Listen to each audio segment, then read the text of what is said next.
오늘 읽어드릴 작품은 윤성희 작가의 단편소설 누군가 문을 두드리다 라는 작품입니다. 이 이야기는 평범하기도 하고 희극적이기도 하고 때론 좀 슬프기도 한 어떤 남자에 대한 소설입니다.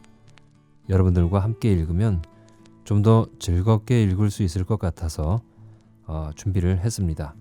같이 감상하시죠. 이제 작품 읽기를 시작하겠습니다.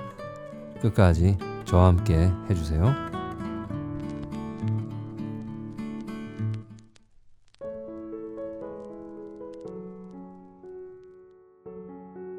누군가 문을 두드리다. 윤성희. 그는 호루라기를 길게 불었다. 호수에 비친 구름이 빠른 속도로 지나갔고 5m 간격으로 심은 벚나무에서 아직 연글지 않은 버찌 열매가 떨어졌다. 탁자 위에 놓여있는 종이컵 안으로 빗방울이 떨어졌다. 호루라기 소리를 들은 사람들이 빠른 속도로 자전거를 몰았다. 30분도 못 탔는데 만화 주인공이 새겨진 티셔츠를 입은 사내 아이가 말했다. 돈을 돌려드릴게요. 그에게 1,000원을 거슬러 받은 사내 아이는 매점으로 들어갔다.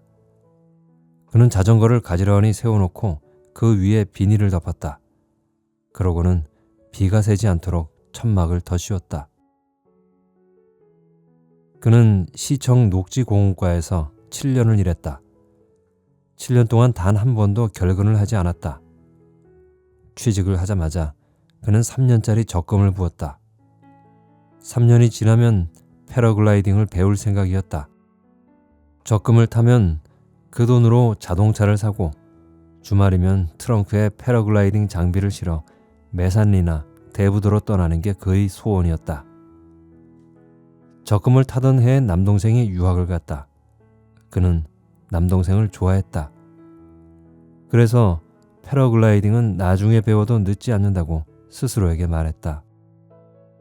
남동생이 태어나던 해에 그는 초등학교 1학년이었다. 남동생이 태어나던 날 작은 지진이 있었다. 칠판에 적힌 선생님의 글씨가 여러 겹으로 보였다. HEC에서는 지진 때문에 몇 명의 사람이 죽었다는 말이 들려왔다. 남동생은 자주 울었다. 남동생은 그가 달래주어야만 울음을 멈추었다. 지진 때문이야. 그가 말했지만 아무도 그의 말에 귀 기울여 주지 않았다. 남동생이 떠나고 그는 또 적금을 부었다. 3년이 지나자 여동생이 결혼을 한다고 했다. 오빠, 그 사람은 의사야. 여동생은 처녀 때 쓰던 물건은 단 하나도 가져가고 싶지 않다고 했다. 그는 패러글라이딩을 타다 사고로 죽은 사람에 대한 신문기사를 오려두었다. 자꾸 생각해보니 패러글라이딩은 너무 위험했다. 그가 녹지공원과에서 일하는 동안 시는 3개의 공원을 조성했다. 그는 공원에 앵두나무, 살구나무, 사과나무, 복숭아나무 같은 과실수들을 심도록 과장을 설득했다. 과장은 사람들이 열매를 따가면 어떻게 하냐? 라고 물었다. 과실수를 심은 공원이 시민들에게 호응을 얻자 과장은 시장에게 특별 휴가를 받았다. 그 후 공원에 심을 나무를 결정하는 것은 그의 몫이었다. 두 번째 공원에는 어린 잎을 따서 산나물로 먹을 수 있는 나무들을 심었다. 나무마다 자세한 설명을 붙여놓았다. 공원은 인근 초등학교에서 가끔 야외 수업을 하는 곳이 되었다.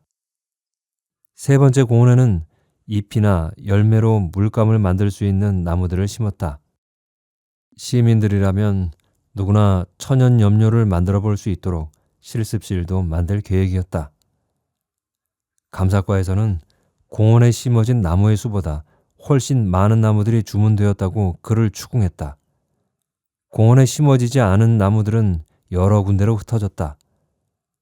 시장의 앞마당에도, 계장의 고향집에도, 과장의 처갓집에도 모두 그 나무들이 심어졌다. 그는 시청을 그만두었고 복숭아 나무를 50그루나 빼돌렸던 과장은 그에게 공원 한켠에서 자전거 대여점을 할 수 있도록 해주었다. 그는 패러글라이딩을 배우는 대신 자전거를 배웠다. 안전했고 무엇보다 돈이 들지 않았다. 그는 한평 남짓한 사무실에 앉아서 밖을 내다보았다. 공원에 세워진 동상들이 비에 젖기 시작했다. 축제를 알리는 현수막이 바람에 흔들렸다. 그는 두통이 찾아와 왼쪽 눈동자를 지그시 눌렀다. 호수 저편에서 한 여자가 우산도 쓰지 않은 채 공원을 거닐고 있었다. 먹구름이 끼면서 공원을 감돌고 있는 공기가 낮게 가라앉았다. 가로등이 일제히 켜졌다. 가로등 불빛이 호수 안으로 빨려 들어간 듯 순간 호수가 환하게 보였다. 저 사람은 왜 비를 맞고 있는 걸까? 그는 호수 위를 분주하게 움직이는 오리떼들을 보면서 그런 생각을 잠깐 했다. 종이컵이 쓰러지면서 빗물에 옅어진 커피가 탁자 위로 쏟아졌다. 이 공원에서 제일 맛있는 커피였다. 공원에는 여러 개의 자동 판매기가 있는데 그는 그 중에서 농구장 옆에 있는 자동 판매기의 커피를 좋아했다. 여자는 호수를 2바퀴나 돌더니 제자리에 서서 호수를 빤히 내려다보았다. 지난 겨울 호수에 한 청년이 빠져 죽었다. 자살이었는지 단순한 실족사였는지 밝혀내지 못했다. 여자가 바라보고 있는 곳은 그 청년의 시체가 발견된 자리였다. 오늘 아침에 그는 횡단보도 앞에서 미친 여자를 보았다. 그녀는 그에게 다가오더니 다짜고짜 10,000원 있니? 라고 말했다. 1,000원도 아니고 10,000원이라니. 그는 자신도 모르게 피식 웃음을 터뜨렸다. 그녀는 다른 사람들에게 가서 10,000원 있니? 라는 말을 연신했다. 아무도 돈을 주지 않았다. 그는 고개를 돌려 교통신호 제역이라고 씌어져 있는 박스를 보았다. 그 박스를 열어 그 안에 얽혀있는 전선들을 잘라내고 싶은 충동에 사로잡혔다. 파란불이 켜지고 사람들이 도로를 건너갔지만 그는 움직일 수 없었다. 자전거를 타는 사람들은 지나치게 자주 웃었다. 자전거를 고르면서도 웃고 넘어지면서도 웃고 돈을 거슬러 받으면서도 웃었다. 파란불이 다시 빨간불로 바뀌자 차들이 움직이기 시작했다. 그때 미친 여자가 버스를 향해 뛰어들었다. 긴 경적 소리가 울렸다. 그는 유리창을 두드리며 외쳤다. 이봐요. 저편에서 여자가 그를 쳐다보는 것 같았다. 유리창에 오늘 아침에 보았던 장면이 떠올랐다. 머리에 피를 흘리면서 눈을 껌뻑이던 여자. 그 미친 여자의 모습 위로 지금 호숫가를 서성이는 여자의 모습이 겹쳐졌다. 그 화면을 지우기 위해 그는 손바닥으로 유리창을 두드렸다. 이상한 일이었다. 손을 멈출 수가 없었다. 유리창을 두드리면 노크 소리가 저 멀리까지 퍼져나갈 것만 같았다. 그러면 남동생은 편지를 보내올 것이고 여동생은 하루 종일 들여다보던 홈쇼핑 채널을 끄고 그에게 전화를 걸 것 같았다. 유리 깨지는 소리가 들리더니 그의 오른손 위로 유리가 쏟아졌다. 비가 사무실 안으로 들이쳐 손목에서 흘러나오는 피를 씻어주었다. 비가 멈추지 않듯이 피도 멈추지 않았다. 그는 눈을 떴다. 순간 안경을 안 끼웠는데도 시계가 선명하게 보였다. 7시. 그는 다시 눈을 감았다가 천천히 눈을 떠보았다. 늘 그랬던 것처럼 눈앞에 보이는 모든 사물이 흐릿하게 보였다. 그는 안경을 찾기 위해 손을 위로 뻗었다. 그제야 오른손 손목에 붕대가 감겨 있고 왼손 손등에 링거 주사가 꽂혀 있다는 것을 알아차렸다. 그를 발견해 병원으로 옮긴 사람은 매점 여자였다. 그가 농구장 옆에 있는 자판기에서 커피를 뽑아 먹는 것을 본 이후로 매점 여자는 그에게 말을 걸지 않았다. 응급처치를 잘했더라고요. 의사가 다가와 말을 했다. 아마도 매점 여자가 응급처치를 한 모양이었다. 앞으론 매점에서 커피를 사 먹어야겠어. 그런 생각이 들자 그는 자신도 모르게 웃음이 났다. 그렇게 웃을 걸 왜 그랬어요? 의사는 가지런한 이를 살짝 드러내며 말했다. 흰 가운이 잘 어울리는 사람이었다. 보기만 해도 신뢰감이 느껴질 정도로. 운이 나빴죠. 그는 항상 자신의 생은 운이 좋은 편이라고 생각했다. 두 동생들은 원하는 대학에 쉽게 입학을 했다. 공무원 시험도 한 번에 합격했고 짧은 기간이었지만 인정도 받았다. 비록 전세이긴 하지만 10평짜리 원룸 아파트도 하나 있었다. 여동생은 50평이 넘는 아파트에 살았는데 가끔 그에게 고급 브랜드의 옷을 보내곤 했다. 매제는 일주일에 한 번씩 신문에 건강 칼럼을 실었다. 그는 그 기사를 전부 보관해 두었다. 시청을 그만둘 적엔 잠시 시르에 빠지긴 했지만 자전거 대여 일이 공무원 일보다 훨씬 재미있다는 사실을 금방 깨달았다. 시청에 다닐 적에는 아침마다 이렇게 중얼거렸었다. 아, 오늘이 일요일이면 얼마나 좋을까? 그런데 그는 지금은 이렇게 말한다. 아, 오늘 비가 오면 얼마나 좋을까? 그는 자신이 낭만적인 사람이 된 듯했다. 이 정도의 사소한 사고쯤은 일어날 수도 있었다. 제 친구 이야기를 해드리죠. 의사가 말을 시작하려는데 가슴에 온통 피투성이인 남자가 응급실로 들어왔다. 의사는 그의 어깨를 한번 치더니 새로 들어온 환자에게로 달려갔다. 남자에게선 술 냄새가 났다. 다 죽여버릴 거야. 남자는 고함을 질렀다. 간호사들은 그런 장면은 익숙하게 보아왔다는 듯이 태연했다. 일단 이거 치료하고 죽이세요. 그렇게 농담 섞인 말을 하는 사람도 있었다. 그에게 말을 건넸던 의사가 남자의 팔을 꺾었다. 남자는 침대에 묶였다. 그의 옆 침대에 누워있는 할아버지는 남자가 소란을 피우는데도 눈 한 번 뜨지 않았다. 혹시? 그는 자리에서 일어나 할아버지의 코 밑에 손을 대보았다. 숨을 쉬고 있었다. 한참 만에 의사가 다시 그에게 왔다. 제 친구 이야기를 해드린다 그랬죠? 고등학교 때 부모님이 이혼을 하자 그 충격을 못 이겨서 자살을 기도했대요. 응급실에서 위세척을 하고 살아났죠. 그 후로 그 친구는 우울증에 시달렸어요. 한 번은 사랑니를 빼러 치과에 갔다가 스케일링을 하게 되었대요. 병원에는 스케일링을 정기적으로 하면 늙어서 풍치에 걸리지 않는다는 포스터가 붙어 있었던 거죠. 스케일링을 하고 집으로 돌아오는 길에 친구는 자신의 존재가 너무 우스워 견딜 수가 없었답니다. 늘 자살만 궁리하는 자신이 풍치에 걸릴 것을 걱정했으니 우스운 거죠. 제가 무슨 말 하는지 알겠죠? 그는 의사를 똑바로 쳐다보았다. 그제야 그는 의사가 왜 그랬어요? 라고 묻던 의미를 알아차렸다. 그게 아니에요. 그는 고개를 저으면서 말했다. 누군가 신음소리를 내며 간호사를 불렀다. 정신과 의사가 필요하면 제게 부탁하세요. 아까 말한 그 친구는 지금 정신과 의사가 되었으니까요. 의사는 그의 손등에 있는 링거 주사 바늘을 빼주었다. 그는 천천히 응급실을 빠져나왔다. 그는 오른쪽 뒷주머니에 있는 지갑을 꺼낼 수가 없어 지나가던 간호사에게 부탁을 했다. 그는 왼손으로 사인을 했다. 카드 뒷면에 있는 자신의 사인과 너무 달랐지만 여직원은 그걸 확인하지 않았다. 응급실 밖에서 아이를 업은 여자가 울고 있었다. 그는 내딛는 발에 힘을 주었다.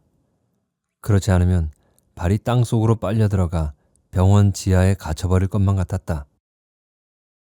택시 운전사가 힐끔거리며 옆자리에 앉은 그를 보았다. 와이퍼는 두 개가 조금 어긋나게 움직였다. 그는 조수석 쪽에 있는 와이퍼의 움직임에 맞춰 다리를 흔들었다. 택시 운전사가 다시 한번 그가 앉은 쪽으로 고개를 돌렸다. 그게 아니에요. 그는 자신도 모르게 불쑥 그렇게 말했다. 뭐가요? 운전기사는 차가 신호에 서자 와이퍼 작동을 멈췄다. 비가 서서히 그치고 있었다. 육교를 오르다 말고 그는 뒤를 돌아봤다. 누군가 그의 귀에 대고 휘파람을 부는 듯했기 때문이었다. 그러나 뒤에는 누군가와 통화를 하고 있는 여학생이 있을 뿐이었다. 그는 입술에 침을 묻히고 휘파람을 불어보았다. 여학생이 전화를 하다 말고 놀란 눈으로 그를 보았다. 육교 아래에는 좌판을 펼쳐놓고 여러 가지 잡동사니들을 파는 남자가 있었다. 남자는 육교가 생겼을 때부터 지금까지 하루도 빠짐없이 육교 아래에서 물건을 팔았다. 그는 여러 종류의 손톱 손질 도구가 들어있는 세트를 구경했다. 손톱깎이가 2개나 들어있어요. 그리고 가위도. 이건 V 밀대라고 손톱 가장자리를 다듬는 데 쓰는 거예요. 남자는 그에게 여러 가지 기구들에 대해 설명해 주었다. 그는 10가지 기구들이 들어있는 손톱깎이 세트를 10,000원에 샀다. 손을 다친 모양이네요. 검은 비닐에 손톱깎이를 넣으면서 남자가 말했다. 그래도 손톱은 깎을 수 있어요. 그는 퉁명스럽게 대꾸했다. 엘리베이터에서 그는 위층에 사는 여자를 만났다. 이젠 조용할 거예요. 여자는 자신이 사는 13층과 그가 사는 12층을 동시에 누르면서 말했다. 여자에게는 하루 종일 뛰어다니는 사내 아이가 하나 있었다. 그는 편히 낮잠을 잘 수도 없었고 차분히 앉아서 음악을 들을 수가 없었다. 애가 어디 갔나요? 엘리베이터는 5층부터 층마다 섰다. 누군가 장난을 친 모양이었다. 엘리베이터가 열리고 닫힐 때마다 여자는 깊은 한숨을 쉬었다. 기운 내세요. 그는 붕대에 감긴 오른손을 여자에게 보여주었다. 절 보세요. 아무리 괴로워도 이런 짓은 어리석은 거예요. 그렇게 말하고 나니 그는 진짜 자신이 자살을 기도한 사람 같았다. 빵을 물 없이 100개쯤은 먹은 기분이었다. 가슴이 먹먹했다. 낯선 사람의 그림자가 자신 안에 숨어 있는 것 같았다. 집으로 돌아오니 이사를 온 첫날처럼 집안 풍경이 낯설었다. 형광등이 켜지지 않았다. 그는 침대에 비스듬히 누워 텔레비전 위에 있는 자명종을 보았다. 시침과 분침이 야광으로 되어 있는 시계였다. 자명종에는 유명 연예인의 캐릭터가 그려져 있었다. 그 연예인은 몇 년 전에 금요일 저녁마다 토크쇼를 진행했는데 그는 침대 귀퉁이에 베개를 서너 개 쌓아놓고 비스듬히 누워 토크쇼를 보곤 했다. 요즘은 스캔들이 터져서 방송계를 떠난 연예인이었다. 시계는 전에 살던 세입자 앞으로 배달되었다. 아마도 토크쇼에 시청자 소감을 보낸 모양이었다. 그 옆에는 오리 모양의 자명종이 있었다. 시청에 다닐 적에는 그는 2개의 자명종을 5분 간격으로 울리게 해놓았다. 덕분에 지각을 하지 않았다. 오리 모양의 자명종은 남동생의 애인이 보낸 것이었다. 남동생이 군에 갔을 적에는 일주일에 한 번씩 편지를 보내던 여자였다. 자명종은 소포로 배달되었다. 남동생이 유학을 가고 난 다음이었다. 아무리 찾아봐도 네가 나한테 사준 건 이게 전부더라. 쪽지에는 그런 글이 적혀 있었다. 그는 책상 위에 있는 액자를 보았다. 거기에 어떤 사진을 끼워야 할지 그는 결정을 하지 못했다. 액자를 선물한 사람은 초등학교 동창인 P였다. 그는 동창생을 찾아주는 인터넷 사이트에서 P를 만났다. 어떻게 변했는지 궁금하구나. 너 설마 나를 기억 못하는 건 아니겠지? P는 이런 쪽지를 보냈다. 그는 P의 얼굴이 기억나지 않았기에 베란다에 쌓아둔 상자들 속에서 초등학교 졸업 앨범을 찾아야만 했다. 단체 사진 속의 P는 고개를 약간 아래로 숙이고 있었다. 아, 이 아이? 그는 졸업 앨범을 찍던 날이 떠올랐다. 사진을 찍는 순간 앞에 있는 아이의 머리에 검지로 뿔을 만들었던 아이였다. 그것 때문에 그의 반만 다시 단체 사진을 찍어야 했다. 혹시 짓궂게 장난을 잘 치던? 그는 약간 모호하게 답장을 보냈다. 강남에 있는 호프집에서 동창회가 열렸다. 피는 얼굴을 보고 싶다고 그에게 3번이나 쪽지를 보냈다. 호프집 입구에는 초등학교 이름과 테이블 번호가 적힌 종이들이 붙어 있었다. 사람들은 1000피스 퍼즐을 맞추듯 서로의 기억을 꿰어 맞추고 있었다. 야, Q라고 기억나니? W라고 100m 달리기를 잘하던 그놈은? 그런 식으로 자신이 알고 있는 친구들의 이름을 대는 것만으로도 몇 시간이 흘렀다. 헤어질 때 피는 길에서 파는 액자를 하나 사더니 그에게 내밀었다. 늦었지만 사과의 뜻으로. 근데 이마에 있던 상처는 없어졌네. 그날 저녁 잠을 자다 말고 그는 피가 자신을 왜 만나고 싶어 했는지 알아차렸다. 피는 같은 반이었던 A와 그를 혼동한 것이었다. 피가 휘두른 대걸레에 A의 이마가 찢어졌던 적이 있었다. 단체 사진을 찍었을 때 피의 앞에 서 있던 아이는 A였다. 방에 있는 물건들 중에서 애당초 그의 것은 없었다. 여동생은 결혼하면서 그에게 침대와 장롱을 물려주었다. 내가 오빠 결혼할 때 집 하나 해줄게. 혼수를 준비하면서 여동생은 자주 그 말을 했다. 농과 침대는 모두 흰색이었다. 여동생은 그가 흰색을 싫어한다는 사실을 모르고 있었다. 컴퓨터를 올려놓은 책상은 남동생이 중학생일 때부터 쓰던 거였다. 책상은 작은 흠집들로 가득했다. 남동생은 볼펜으로 책상을 찍는 버릇이 있었다. 그는 책상 위를 손으로 쓰다듬었다. 펜 자국이 그의 가슴으로 옮겨졌다. 긴 한숨을 내쉬었다. 가슴 속에 숨어있던 그림자가 밖으로 나와 방 안을 떠돌았다. 그는 텔레비전을 켰다. 화면이 밝아지면서 방 안에 있는 물건들이 언제 그랬냐는 듯이 우울한 표정을 거둬들였다. 낯선 그림자도 이내 사라졌다.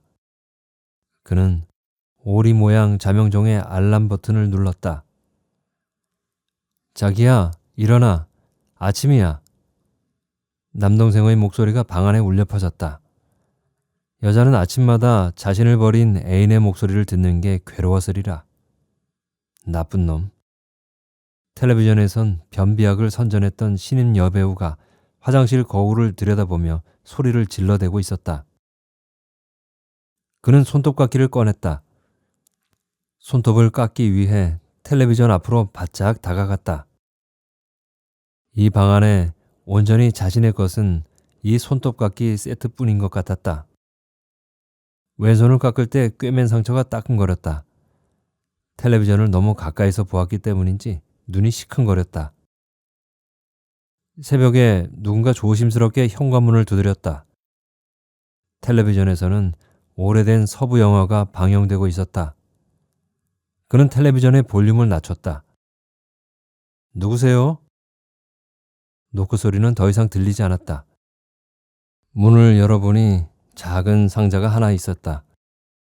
혹시 손목에 흉터가 생기면 그때 사용하세요. 1305호. 상자에는 가죽으로 만든 팔찌가 들어있었다. 자세히 보니 영화에 나오는 주인공의 팔찌와 모양이 비슷했다. 그는 왼손에 팔찌를 끼고는 주먹을 쥐어보았다. 그러고는 고맙다는 뜻으로 책상에 올라가 천장을 두드렸다. 한참 후에 위층에서 똑똑하고 대답을 했다. 그는 생활정보지를 뒤져 중고품 전문점을 찾았다. 숨쉬는 물건들. 가게 이름이 독특했다. 1시간 후에 녹색 티셔츠에 멜빵이 달린 청바지를 입은 직원이 왔다. 티셔츠에는 숨쉬는 물건들이라는 로고가 새겨져 있었다. 안녕하십니까? 무엇을 파실 생각이시죠? 직원은 방을 둘러보면서 말했다. 그는 텔레비전을 가리켰다. 텔레비전이요? 아니면 이 위에 자명종이요? 직원은 텔레비전을 이리저리 살펴보면서 물었다. 청바지는 엉덩이 아래가 뜯어져 있어 고개를 숙일 때마다 팬티가 보일락 말락했다. 텔레비전이요. 저기, 근데 바지가 뜯어졌네요. 아, 이거요? 이건 우리 회사의 방침입니다. 직원들의 유니폼도 중고로 들어온 옷 중에서 고르게 되어 있거든요. 직원은 25인치 텔레비전을 번쩍 들더니 밖으로 나갔다. 텔레비전은 여동생이 3개월 할부로 구입한 거였다. 여동생은 고등학교 동창에게서 텔레비전을 샀다. 고등학교 동창은 사기 결혼을 당해 결혼한 지 한 달 만에 이혼을 해야 했는데 그 뒤로 피라미드 조직에 빠져 헤어나오질 못했다. 걔가 자기 부서에서 실적이 제일 낮대. 그러니 어쩌겠어? 텔레비전을 사자마자 여동생은 실직을 했고 할부금은 그가 부어야 했다. 텔레비전은 그가 싫어하는 프로야구팀이 소속된 회사의 제품이었다. 텔레비전을 들고 밖으로 나갔던 직원이 되돌아오더니 주머니에서 수첩을 꺼냈다. 텔레비전에는 어떤 사연이 있죠? 사연이라니요? 그는 손목을 감은 붕대 끄트머리를 만지작거리면서 대답했다. 모르셨어요? 저희들은 물건을 살 때 그 물건에 담겨있는 사연도 같이 삽니다. 제가 입은 청바지는 아버지가 대학 입학 기념으로 딸에게 사준 거랍니다. 딸은 이제는 너무 뚱뚱해져서 청바지를 입을 수 없게 되자 저희에게 팔았죠. 딸이 입학한 대학은 S대였어요. 그래서인지 이 바지를 입은 다음부터 운이 좋은 일이 많이 생기더라고요. 그는 직원에게 동생의 고등학교 동창에 대해 이야기를 해주었다. 빚이 1억이 넘었다고. 텔레비전도 팔고 정수기도 팔고 전동 칫솔기도 팔았지만 빚은 줄어들지 않았었다고. 보다 못한 동창들이 동창회를 열어 물건을 하나씩 사주었다고. 직원은 그의 이야기를 수첩에 적었다. 그는 장롱도 팔고 침대도 팔았다. 장롱에서 꺼낸 옷들이 방 한 구석에 수북하게 쌓였다. 옷들에게는 어떤 사연도 없었다. 그래서 그는 허리 사이즈가 맞지 않는 옷들을 팔 수가 없었다. 이삿짐 직원들이 떨어뜨리는 바람에 취사가 제대로 되지 않는 밥통. 남동생이 교내 달리기 대회에 나가 받아온 기념 쟁반. 국회의원의 이름이 새겨진 냄비를 팔았다. 직원은 남동생의 책상을 비싼 가격으로 샀다. 책상이 밖으로 나갈 때 그는 약간 후회했다. 남동생은 늘 무엇인가에 대해 화가 나 있었고 그 화풀이를 책상에 했다. 이 상처를 어루만져 줄 수 있는 사람에게 팔아주세요. 그는 직원에게 당부를 했다. 그는 남동생의 주소를 몰랐다. 여동생에게 전화를 걸었으나 받지 않았다. 휴대폰은 결번이었다. 그는 오리 모양의 시계를 작은 상자에 담았다. 그는 컴퓨터의 자판을 무릎에 올려놓고는 왼손만으로 글자를 쳤다. 이건 네 시계니 네가 처분해라.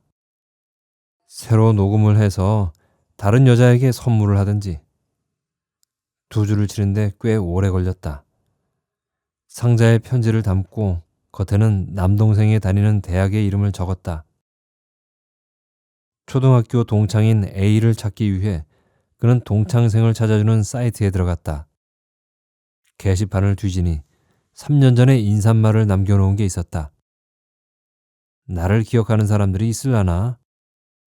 혹시 저녁 6시에 하는 고향은 살아있다 라는 프로그램 보는 사람 있니? 그거 내가 만든다. A는 그런 말들을 남겨놓았다. 신문을 뒤져보았지만 고향은 살아있다 라는 프로그램은 어느 방송국에도 없었다. 그는 방송국마다 전화를 걸어 A의 이름을 댔다. 전화를 받은 사람들은 그가 누구인지만 캐물었을 뿐 자세히 대답해주지 않았다. 그는 각 방송국의 사이트를 뒤져서 3년 전에 어느 방송국에서 고향은 살아있다 라는 프로그램을 방영했는지 찾아냈다. 이 액자는 초등학교 동창인 P가 너에게 주는 사과 선물이야. 아직도 이마에 상처가 있는지? 이번에는 아까보다 조금 빨리 타자를 칠 수 있었다. 그는 유리가 깨지지 않도록 액자를 수건으로 감쌌다. 그러고는 우체국에 가서 소포를 붙였다. 밤이 되자 그는 커튼을 열고 베란다에 불을 켰다. 방이 조금 환해진 듯했다. 컴퓨터를 켜자 조금 더 환해졌다. 하지만 모니터는 5분마다 자동으로 꺼졌다. 그는 화면 보호기 작동을 멈추고 절약 모드를 해제시켰다. 그는 모니터를 스탠드 삼아 장롱 아래에서 나온 철진한 잡지들을 뒤적이기 시작했다. 라면이 먹고 싶었지만 왼손으로 젓가락질하기가 귀찮아서 참았다. 대신 그는 중국집에 전화를 걸어 짬뽕밥을 시켰다. 가끔 누워서 천장에 새겨진 얼룩을 보았다. 위층 화장실이 새면서 생긴 얼룩들이었다. 천장에 누군가 웅크리고 있는 것 같았다. 그는 휘파람을 불었다.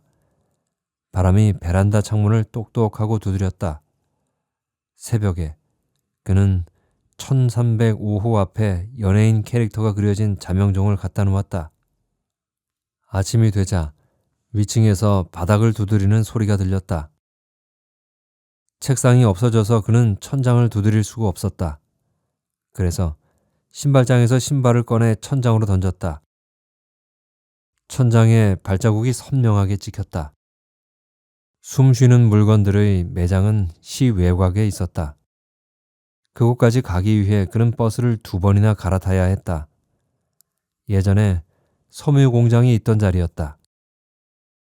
섬유가 사양 산업이 되면서 공장은 부도를 맞았고 그것 때문에 시의 경기가 한동안 위축되기도 했었다.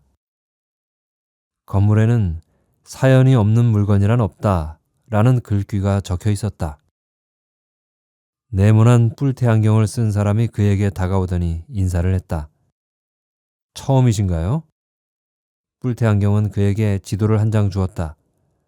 안에 들어가면 길을 잃을 수가 있습니다. 이 지도를 보고 쇼핑을 하세요. 뿔테 안경은 그에게 파란색 종이를 한 장 더 주었다. 만약 사고 싶은 물건이 있으면 여기에 물건들의 번호를 적어서 나갈 때 제게 주세요. 배달은 무료입니다. 매장 안은 대형 할인마트와 흡사했다. 모든 물건들이 선반에 가지런히 정리가 되어 있고 물건마다 사연이 적혀 있는 꼬리표가 붙어 있었다. 할인마트와 다른 점이 있다면 물건의 정리 방식이었다. 매장은 사연의 내용에 따라 4가지 테마로 구분되어 있었다. 그는 기쁨의 세상으로 들어갔다. 돈을 빌려간 친구가 돈을 갚을 길이 없자 대신 자신이 쓰던 오디오를 주었다. 오디오는 그 친구의 재산 목록 1호였었다. 중고등학교 시절을 같이 보낸 책상. 대학에 합격하는 날 이 책상에 엎드려 눈물을 흘렸다. 하숙집 아주머니가 선물로 준 선풍기. 더운 여름에 힘들지? 라는 편지와 함께. 그는 물건들에 달려있는 꼬리표들을 천천히 읽었다. 어제 자신이 판 물건들은 어느 곳으로 분류가 되었을까? 그런 생각을 하면서 풀빵을 굽는 기계도 있었다. 아버지 회사가 부도가 났을 때 우리 가족을 먹여 살린 건 풀빵이었다. 이제 아버지는 다시 사업을 시작했다. 겨울이면 사람들은 자전거를 타지 않았다. 겨울이면 풀빵을 구워 파는 것은 어떨까? 그는 그런 생각을 잠깐 했다. 믿거나 말거나 세상에서 그는 목이 잘린 인형과 한쪽 팔이 없는 로봇을 보았다. 애인과 헤어지던 날 너무 화가 나서 인형의 목을 잡아뜯었는데 다음날 애인이 교통사고로 죽었다는 사연과 기르던 강아지가 로봇의 한쪽 팔을 삼켰는데 신기하게도 강아지는 죽지 않았다는 사연이 적혀 있었다. 한 사내가 선반 위에 올라가서 낮잠을 자고 있었다.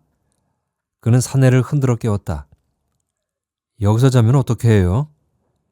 사내는 대답하기 귀찮다는 듯이 팔을 내저었다. 팔에는 꼬리표가 붙어 있었다. 그는 꼬리표에 적힌 글을 읽었다. 올해 40. 노래 부르는 것과 자동차 운전하는 것을 제외하고 모든 일을 할 수 있음. 슬픔의 세상으로 가는 도중 그는 길을 잃었다.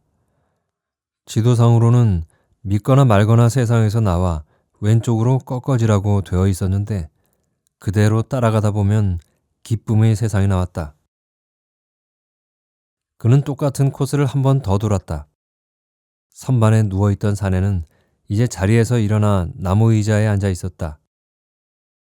슬픔의 세상으로 가려면 어디로 가야 되죠? 그는 사내에게 지도를 보여주면서 물었다. 사내는 눈을 감은 채 손가락으로 오른쪽 길을 가리켰다. 분홍색 카디건을 입은 할머니가 만년필을 뚫어지게 쳐다보다가는 비명을 질렀다. 오, 이럴 수가. 사람들이 비명 소리를 듣고 모여들었다. 이 만년필, 내가 고등학교에 입학하던 해에 삼촌이 사준 거예요. 할머니는 믿을 수 없다는 듯 고개를 저었다. 그걸 어떻게 알 수 있어요? 누군가 물었다. 할머니는 만년필 뚜껑을 가리키며 말했다. 여길 보세요. MK라고 새긴 거. 내 이름이 민경이에요. 할머니는 짝사랑하던 남자가 일본으로 유학을 떠나는 날 만년필을 선물로 주었다고 했다. 벌써 50년도 더 된 이야기네요. 사람들은 할머니의 사랑 이야기를 듣기 시작했다. 할머니는 만년필에 적힌 사연을 읽고는 눈물을 흘렸다. 맨 앞자리에 앉은 주부가 손수건을 꺼내 할머니에게 건넸다. 할아버지가 아끼시던 물건. 치매에 걸린 후로 할아버지는 만년필만 보면 눈물을 흘렸다. 할머니는 떨리는 목소리로 사람들에게 꼬리표에 적힌 내용을 읽어주었다. 매장 안에는 시계가 없었다. 그는 시간이 얼마나 흘렀는지 짐작할 수 없었다. 이대로 매장 안에서 몇 년을 살 수 있을 것만 같았다. 그는 바닥에 주저앉아서 민사소송법을 읽었다. 한숨의 세상에는 고시에 관련된 책들이 많았다. 책 표지에는 포기하지 말자 라는 글이 적혀 있었다. 읽다가 힘들면 바닥에 누워 잠깐 잠을 자기도 했다. 자신이 선반에 누워있던 사내가 된 듯했다. 어디서 소곤거리는 소리가 들렸다. 그는 그 소리를 자세히 듣기 위해 두 손을 귀에 갖다 댔다. 물건들은 서로 속닥거리고 있었다. 어떤 책은 사법고시에 번번이 떨어졌던 전 주인을 그리워했다. 그는 바닥에 귀를 대보았다. 몇 년 동안 자신을 찾아준 사람이 없었다고 가발은 슬퍼했다. 그는 가발이 있는 곳을 찾아갔다. 가발의 전 주인은 쑥스러움이 많아서 가발을 쓰고 밖에 나가지 못했다. 그는 가발을 쓰다듬어 주었다. 키가 커지는 운동기구인 키높이는 매장에 5번째 들어왔다. 아이들은 처음 일주일만 열심히 운동을 했다. 대부분의 아이들은 저절로 키가 자랐다. 그러면 부모님들은 구석에 처박아둔 키높이를 꺼내 팔아버렸다. 마술용품도 있었다. 마술용품의 주인은 그걸로 자신의 아이들에게 마술을 가르치곤 했다. 아버지가 마술을 부릴 때마다 아이들은 박수를 쳤다. 마술용품은 그때 얼마나 행복했는지 아직까지도 가슴이 두근거린다고 주변에 있는 물건들에게 말을 했다. 물건들이 속삭이는 소리를 듣다 그는 눈물을 흘렸다. 누군가 가슴속을 똑똑하고 두드렸다. 그는 자신의 가슴을 들여다보았다. 지난 30년 동안 자신이 얼마나 외로웠었는지를 그는 잊고 있었다. 어렸을 적에 그는 새벽이면 자주 잠에서 깨었다. 심장이 불에 그을린 것처럼 아팠다. 고등학교를 다닐 적에는 주먹을 움켜쥐는 날이 많아졌다. 길을 걸을 때도, 달리기를 할 때도, 심지어 수학 문제를 풀 때도 움켜진 주먹을 풀지 않았다. 침을 삼킬 때면 커다란 얼음을 통째로 삼킨 듯했다. 그러면 그는 자전거를 타고 옷이 땀에 젖도록 공원을 돌고 돌았다. 시청에 다닐 때보다 일은 더 쉬웠는데 이상하게도 너무 피로해서 눈을 뜰 수가 없는 날이 잦아졌다. 그래도 그는 몰랐다. 그것이 외로움 때문이었다는 것을. 그는 가슴에 손을 댔다. 음악을 틀어놓은 스피커에 손을 댄 것처럼 가느다란 떨림이 느껴졌다. 축제가 시작되었다. 그는 자전거를 덮어두었던 비닐을 벗겼다.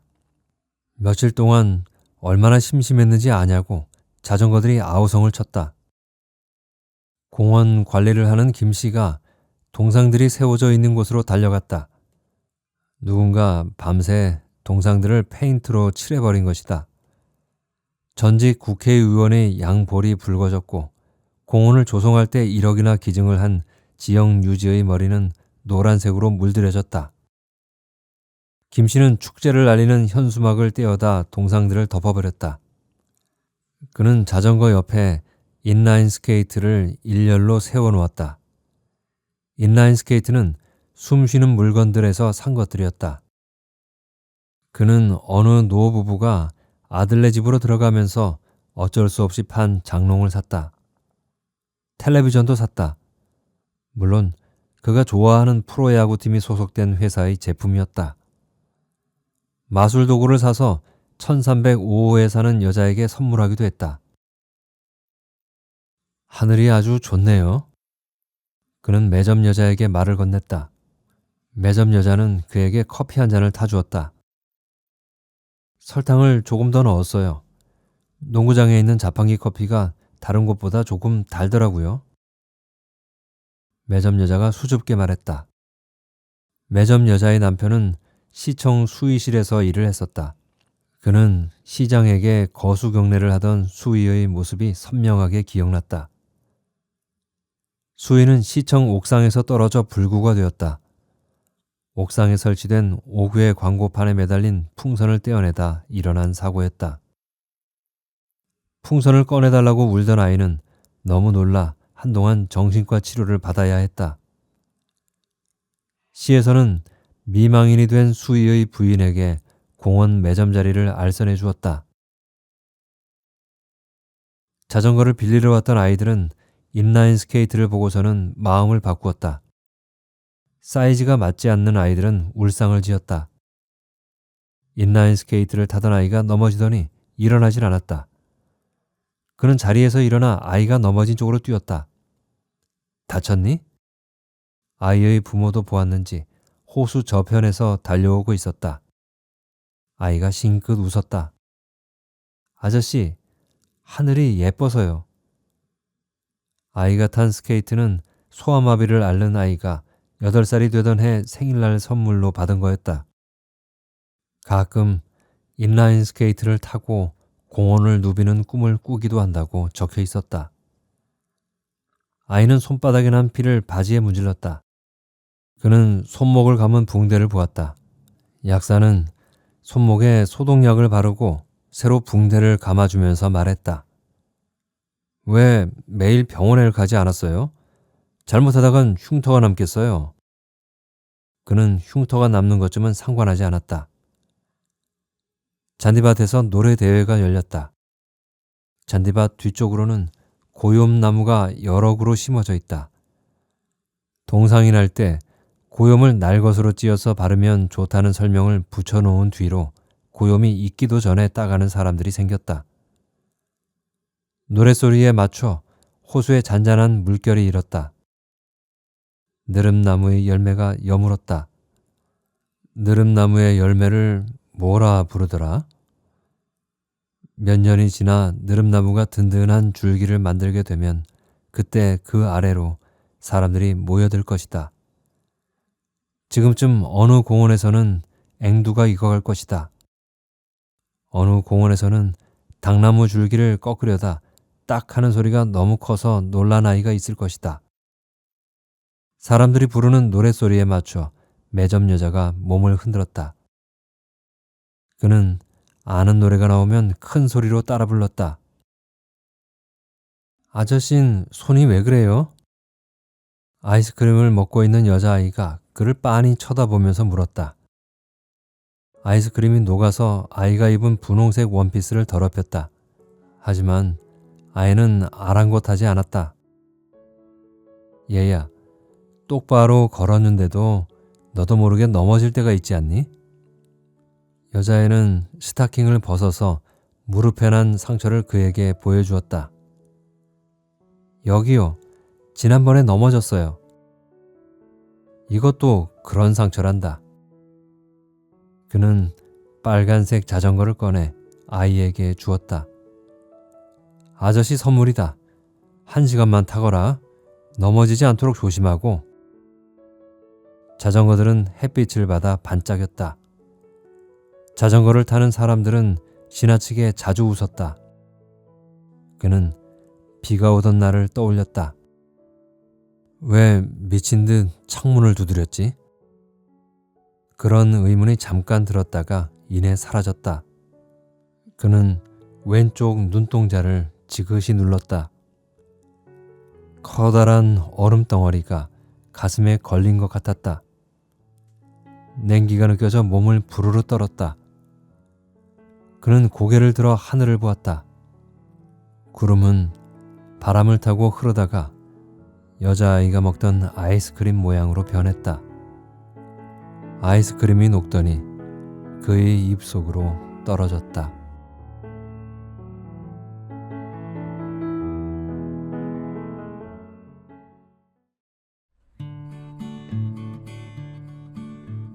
재미있게 들으셨나요?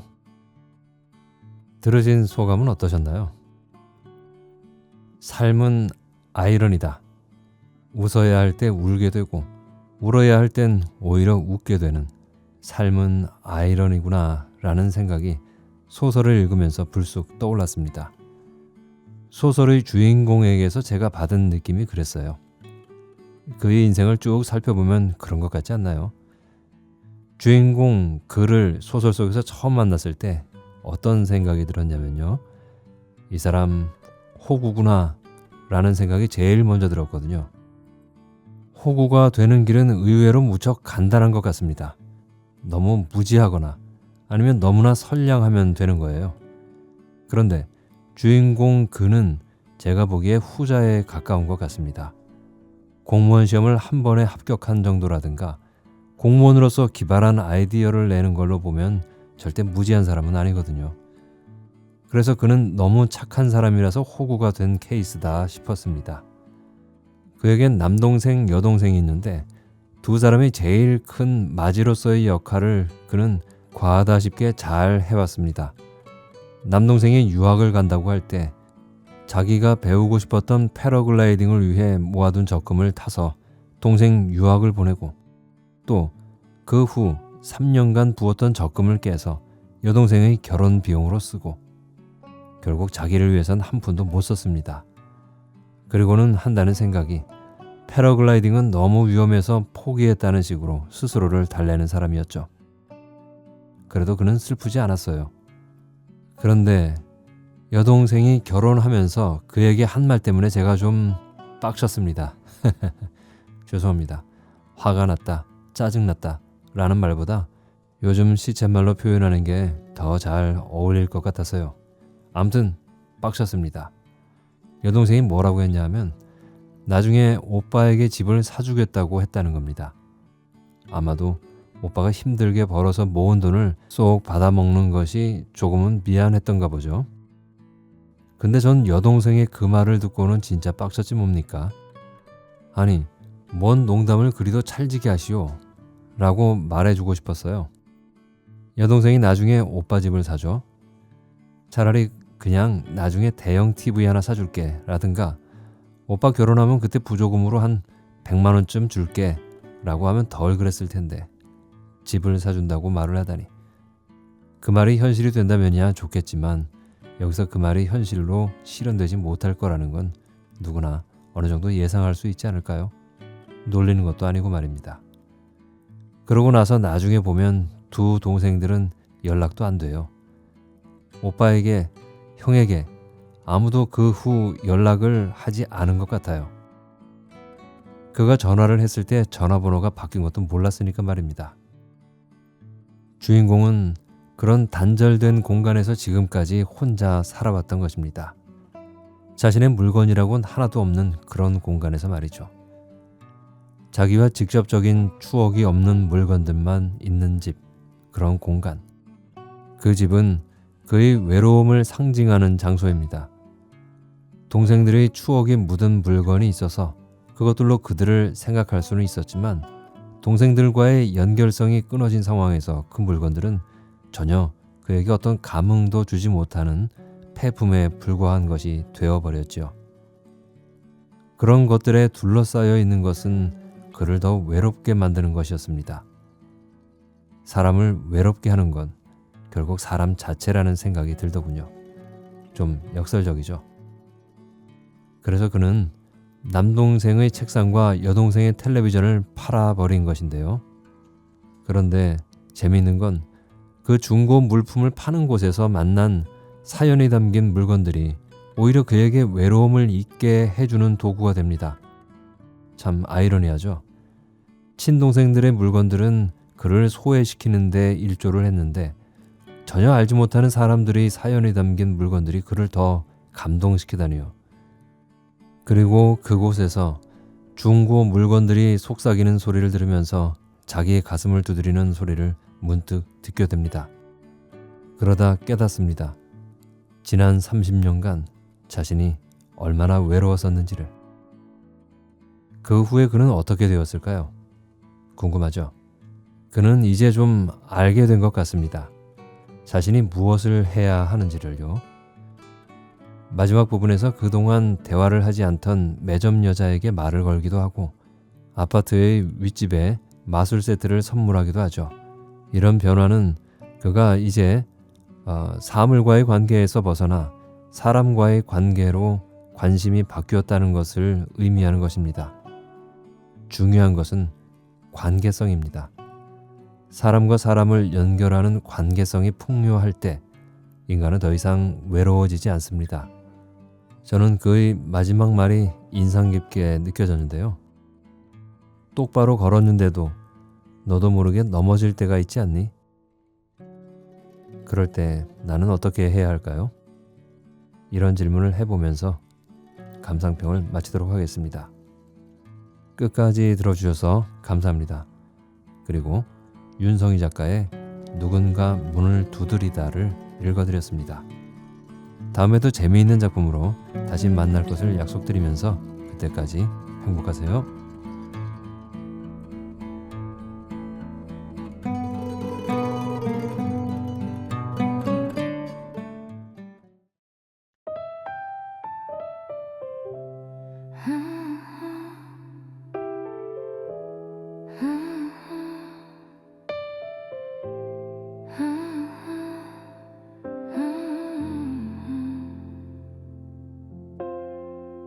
살다 보니 별거 없더라. 막상 겪어보니 그냥 그런 거. 복잡하게 생각했던 것들 시간 지나니 다 흘러가더라.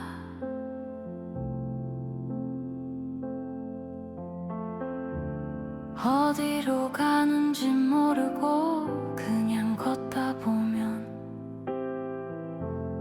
어느새 여기 와 있고 그저 그런 인생이야. 흘러가는 대로 살다 보면 좋을 때도 힘들 때도 별거 아닌 일상이 인생이 되더라.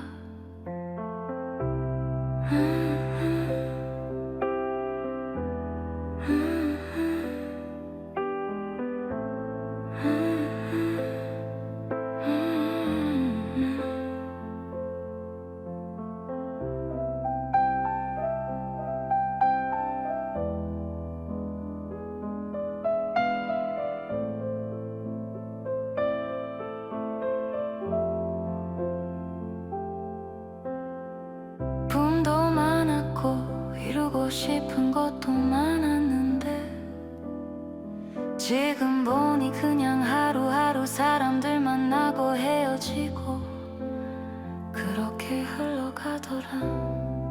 무엇을 위해 사는지 물어보면 답이 없고 그냥 사라지니까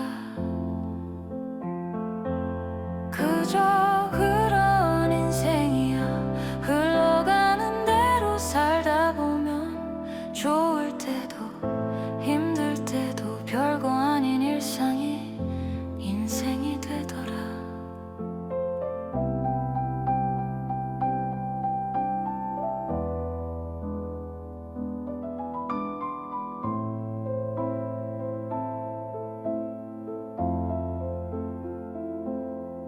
되돌아보면 후회도 있지만 어쩌겠어. 지나간 건데 다시 살라 해도 똑같이 살 것 같아. 그저 그런 인생이야. 흘러가는 대로 살다 보면 좋을 때도 힘들 때도 별거 아닌 일상이 인생이 되더라. 욕심내지 않고 있는 그대로 받아들이면 그게 행복이더라.